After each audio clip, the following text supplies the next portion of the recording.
Hey, Troy Erickson here, and I want to tell you a little bit today about the 0 to millionaire cycle that all people go through from having a job to being a millionaire. This is like the absolute number one thing you need to recognize if you ever want to make it to the next level. Now, it's not directly from, zero to hero. There's a lot of stages in between, but this cycle will repeat itself again and again and again.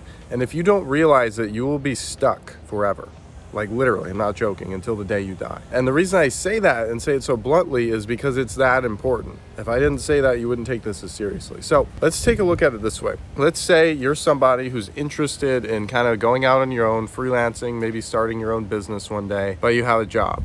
And that job is paying you $3,000, maybe $4,000 a month, somewhere around there. Or maybe you have a really good job and it pays a lot more than that, but you're really just not happy. You don't feel like that you're living your purpose with that job. So the thing is, you have to realize, okay, if you want to make something more, if you want to start out as a freelancer, you have to do something on the side that generates income. So the first thing you're going to do is obviously make sure you work on a skill. So whether you get home from work or you have to sacrifice a little bit of time with the family or something like that needs to happen. I mean, you could try doing stuff on your lunch break. I've had students do that before. That's fine. Wherever you can get it done, you have to get it done. But here's the thing. A lot of people do have skills. They just don't have the confidence to execute them for clients. So they never actually take the leap. So what you need to do is actually start going after clients and using the things I teach in the Email Secrets Inner Circle, or even my free groups, to land clients. Let's say you get a couple of clients and you start to make $1,000 on the month of each month on the side, then maybe 2,000, maybe 3,000. And at this point is where the first piece of the cycle comes into play. You're like, oh my gosh, I'm starting to make a little bit of money freelancing, but I can't leave my job because then I'm going to leave behind $4,000 a month. What do I do here? So what most people do is they keep doing both because they don't want to say no to the job income that they're getting. So they're like, great, I'm making $6,000-$7,000 a month with both. If I cut out my job, I'll only be making $3,000. So what they do is they keep both and they never make the leap. So here's the first step in the cycle. You have to quit the job. Now, don't quit your job if you have no money coming in on the side. Typically, you want to put in your 2 weeks notice after you've got, at least a couple $1,000s coming in or something that's kind of sustainable. And you have, let's say you talk to a couple clients and you're like, hey, I'm doing a really good job for you. I'm super busy right now doing outreach. Do you mind referring me to a couple people? Let's say they say yes. That's a good time to quit your job when you have some money and there is more jobs expected to come in. So let's say you quit your job and now you lost that $4,000 a month that's coming in and you've only got $3,000 on the side. A couple more referrals come in, boom, let's say you're at $5,000. And I don't even know what you do as a freelancer. Maybe you make more than $1,000 a month per client. So maybe you're really killing it now. But the whole point is, you have to take that leap. And the thing that people don't understand is that when you leave behind that job income, you free up so much time, not just 40 hours a week, but the time driving there, the time thinking about it, the time being stressed out about it, the time where you could have spent it doing something else that you enjoy or something that's going to build your business on the side. So that's the first one. But the cycle repeats itself again later. Let's say you're really crushing it as a freelancer right now and you're making $10,000 a month, $20,000 a month. I kind of hit this point at around $36,000 a month. As a freelancer, I was literally writing emails all day long. Literally 8 emails every single day, no breaks, because those were the deals I closed with my clients. It was email every day, and I closed 8 of them.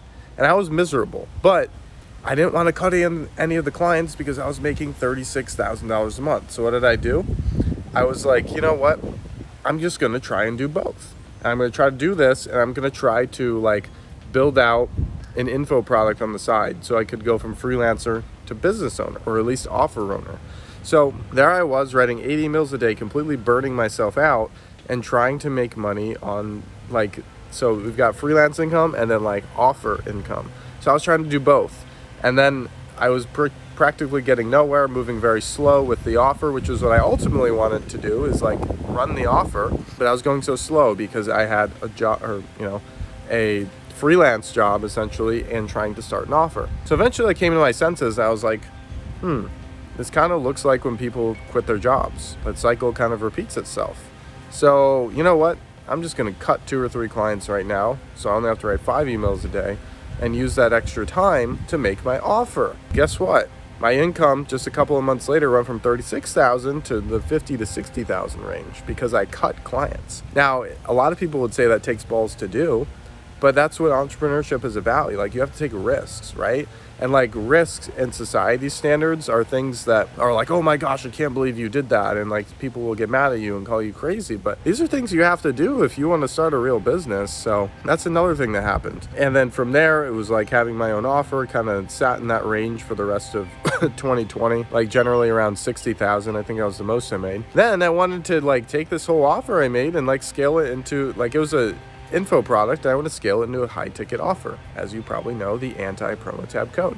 So what did I need to do that? I needed a bigger team, but I didn't really want to hire a whole team because it seemed like it would cost a lot of money, and I was doing pretty well at 50 to 60 a month. Now again, that's not all profit, but I was like very, very nervous to like kind of hire people and lose some like more profit in order to make more revenue and hence more profit. Now, obviously the percentage, like, you lose a little bit of profit for all the extra money you make, but overall you make more profit. So I was like, man, I don't know if I can do this. I don't know if I can hire people. What do I do? So I was like, you know what? The cycle's repeating itself again. I'm worried about losing money that I currently have in order to go chase more.